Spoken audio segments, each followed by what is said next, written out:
ஒரு மரத்திலிருந்து வாயு வெளிவரும் என்று நீங்கள் எப்போதாவது நினைத்தீர்களா? அதுவும் தீப்பிடிக்கும் அளவுக்கு எரியக்கூடியது. இது ஒரு திரைப்பட காட்சி அல்ல, ஆனால் உண்மை. இது பிரேசிலின் காடுகளின் காட்சி.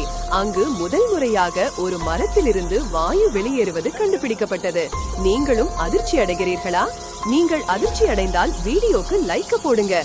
இந்த full video world news live 24 பாருங்கள்.